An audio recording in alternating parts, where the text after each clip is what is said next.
This episode is brought to you by Hasa. Liquid is clearly better. Liquid chlorine is the highest purity, works immediately, has no added cyanuric acid or calcium, and it will leave your pool safe, clean, and clear. And by the Bottom Feeder professional grade battery powered vacuum system. It sucks to clean pools, so cleaning pools sucks less. Get $100 off with code DVB100. This episode is brought to you by Skimmer, the #1 pool service software in North America.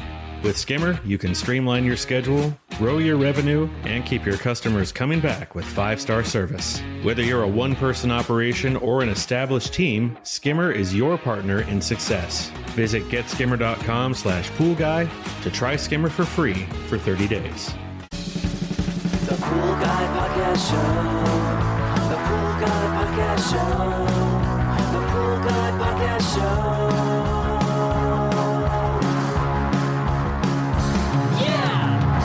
Hi, and welcome to the Pool Guy Podcast Show. In this episode, I'm going to talk to you about black algae.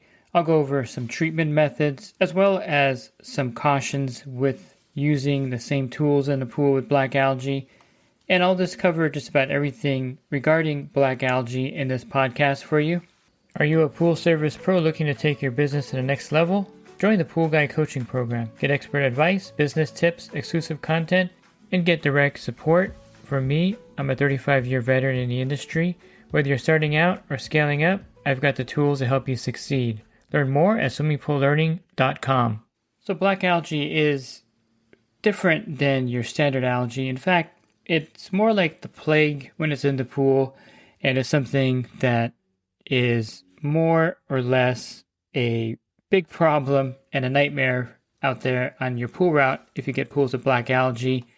The treatment, of course, is intensive, and there's a lot of different methods you can use, and I'll cover those a little bit later. Let me just explain what black algae is exactly. It's technically not an algae. It's more or less it's a biofilm that's resistant to the chlorine that's in the pool, first of all. So you're going to find that even with a good chlorine level, the black algae still persists on the surface. It's actually caused by a cyanobacteria, and it's been called an algae for years in the industry because, it's just one of those things where the research wasn't there back then, and it's going to be called an algae probably for a very long time. And black algae, in the name itself, has the kind of misnomer of what it is. And this biofilm actually is really something that makes it hard to get rid of. The protective layer is something that protects the cells of the black algae, I should call it cyanobacteria, but I'm kind of stuck with the black algae moniker. Black algae, it embeds in the plaster, and so you'll notice that you can brush off the head of the black algae, but you'll still see part of it inside the plaster itself. Really, when the plaster is wearing out and cracking, you'll see a lot more black algae forming in the pool, and it's something that makes it really chemical resistant, this biofilm on top. And that's why it's important during your treatment to brush the heads off with a stainless steel brush, or to treat it with a topical granular trichlor type chlorine that will take the biofilm top off of it as well. I would caution about using the same tools like a brush, a leaf rake, in a pool with black algae. The question comes up, does black algae spread from pool to pool on your tools that you use in the pool? And it does spread from pool to pool, in my opinion. It's, how does it get in the pool in the first place? That's something that is a question you may ask. The old, myth was that it came from the ocean. When people were in the ocean in their bathing suits, the black algae would get into the bathing suit, they would go into a pool, and would get in there. But I don't really think that holds up. As well as, of course, using a brush in one pool of black algae, and then the pool that you're using and it gets black algae. That's much more logical, I think, and something that I've seen happen. So yes, using those tools in one pool to another, I would suggest just leaving your stainless steel brush and a leaf rake at that black algae pool, so that when you go back there, you're going to be using that specific tool set to clean that pool, and you're not going to take it to your other pools. Now, black algae, again, is very resistant to chlorine, and this is why you'll sometimes see it spreading in a pool even if you keep the chlorine level elevated in that pool. So let me go over some treatment methods here. I think it's important to cover these here. And you just can't brush them with a stainless steel brush and call it a day, because you're just spreading that black algae throughout the pool at that point. What you need to do is do a pretty aggressive treatment with either copper in the water. Now, the PoolRx is a great product for this because it has copper as one of the minerals in there.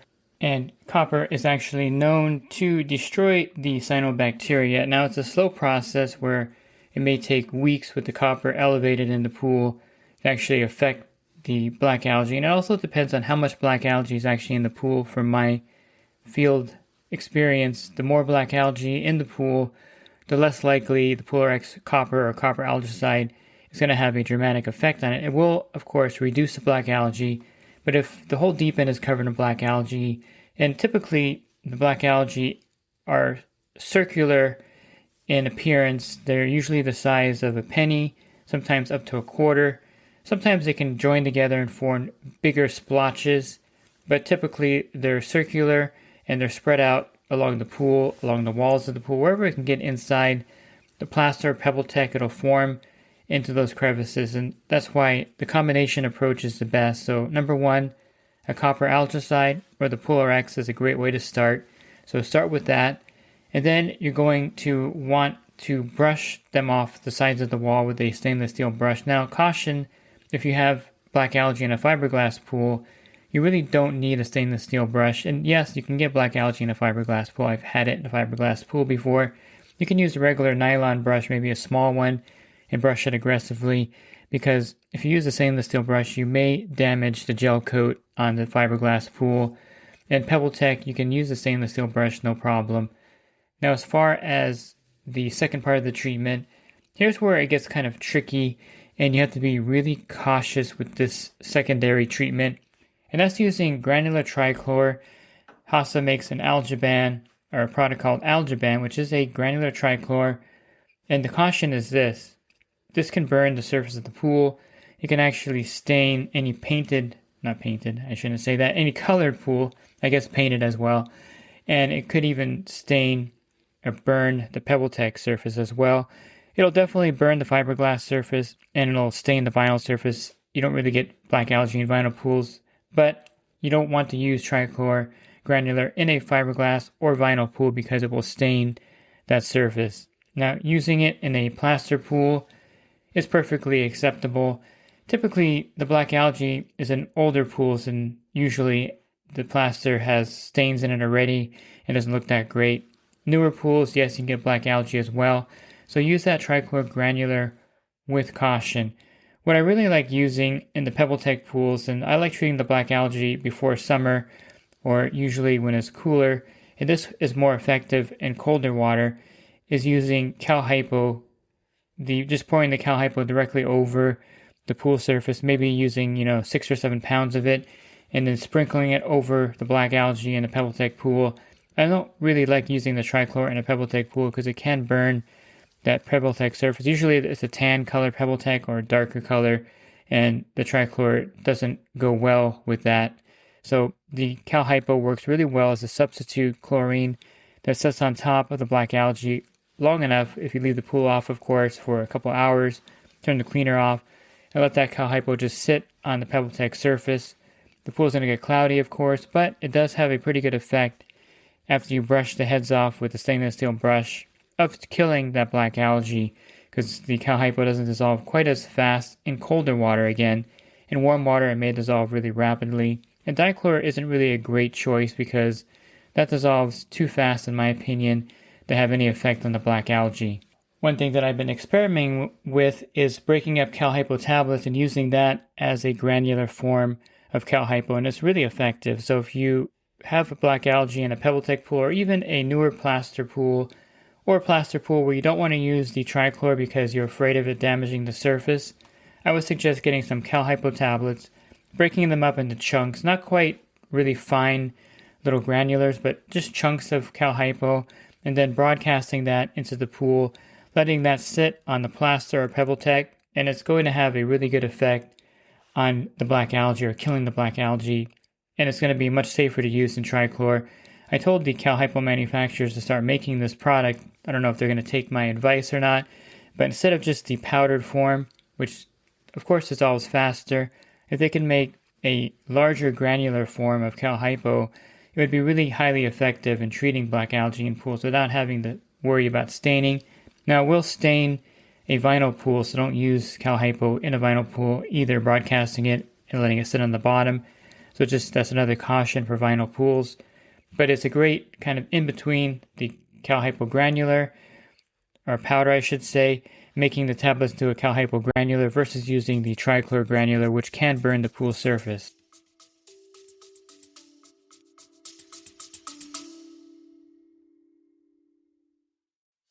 And the Pool Guy Podcast Show has teamed up with UPA to bring you affordable, reliable liability insurance starting at just $64 a month. Get up to $2 million in coverage, and the members of my coaching group get an even lower rate. Protect your business and your peace of mind. Sign up with UPA today by clicking the link in the podcast description.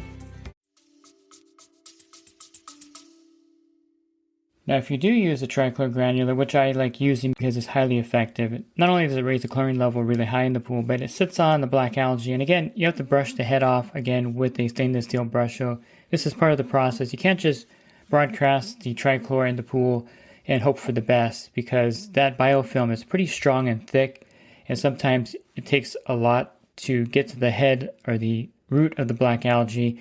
And brushing with a stainless steel brush, I like using a 5-inch stainless steel brush because that really gives you that power to brush those heads off. The 10-inch or 12-inch stainless steel brush is highly ineffective. You need something really small to get in there. I also like using a product called the stain eraser. It attaches to the pool pole. It looks almost like sandpaper kind of coagulated together, and it's highly effective in getting those heads off as well. When you're in an area where the stainless steel brush can't reach, get the stain eraser and kind of brush it off. I wouldn't use a rust stone, so to speak. You may scratch the plaster getting the head off, but once you brush the heads off of the black algae, then you get the trichlor and you sprinkle it on to the bottom of the pool, and you want to avoid it clumping up. You want to make sure that it's just broadcast, so that it's not clumped up and piled up in an area, because that's where it actually burns the surface when it piles up. And it really doesn't take too much of the algae to actually work. You just sprinkle it in there and it takes care of it. So it doesn't need to be piled up anyway. It just has to touch the residue of the black algae head after you scrape it off, and that's all you really need to do. Now, in extreme cases, you may have to drain the pool and give it a chlorine wash. This is when there's black algae all over the pool, shallow end, deep end, on the walls.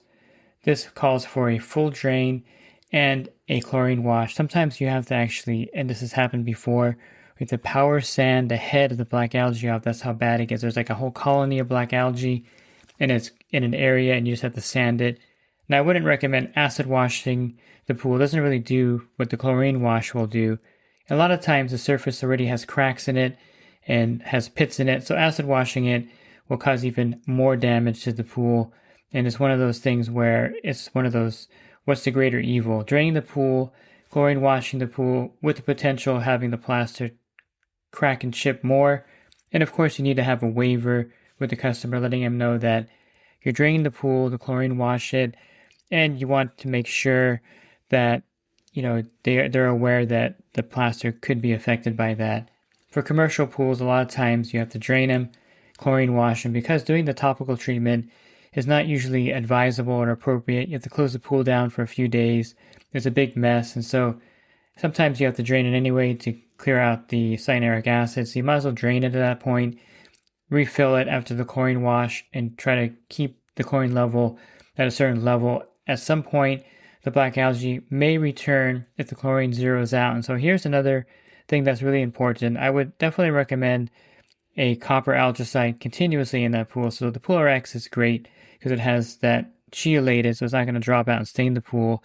And it's going to be a constant copper being put into the pool water without any issues. And then secondly, you're going to have the chlorine level elevated and never let it get, down to zero. Always keep it at 5 parts per million or above continuously, so the black algae has no chance of reforming in the pool. And the copper algicide will also keep it at bay.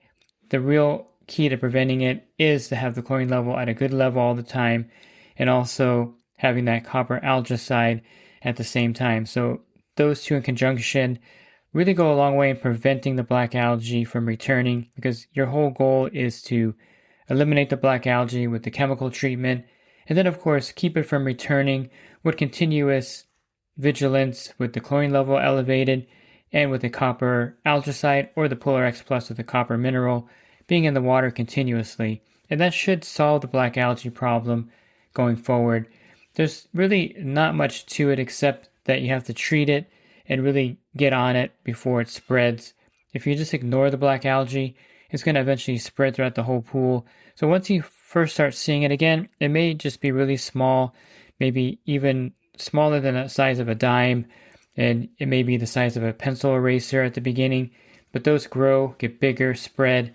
And so if you see little pencil eraser marks all over the pool, or even smaller ones than that, it's more than likely black algae. Brushing it, treating it with a topical sanitizer and the copper algicide. Now, if you just have a small amount, in the pool, the copper algicide should be effective in treating that black algae. You wouldn't need the full chemical, topical treatment that I mentioned here. But if it does start to spread and you do notice more black algae, then yes, the topical chemical will come in handy to treat it. And you are raising the chlorine level, again, to about 30 to 50 parts per million. So any black algae on the wall will come off. They do have tablet holders. They make tablet holders, trichlor tablet holders you can use and scrape and leave a residue of the tablet on there. That's somewhat effective on the walls, but just raising the chlorine level sometimes is enough. And you can also use that 3-inch tablet scraper on the bottom of the pool and leave a streak of that.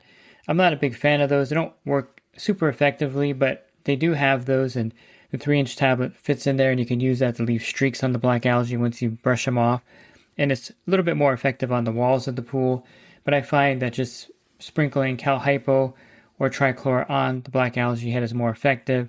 Raising the chlorine up to 30 to 50 parts per million, using that cal hypo or the granular trichlor, that gets a lot of the black algae off the walls, and it's a really effective treatment. I do have a video using the Algae ban. It's an older video.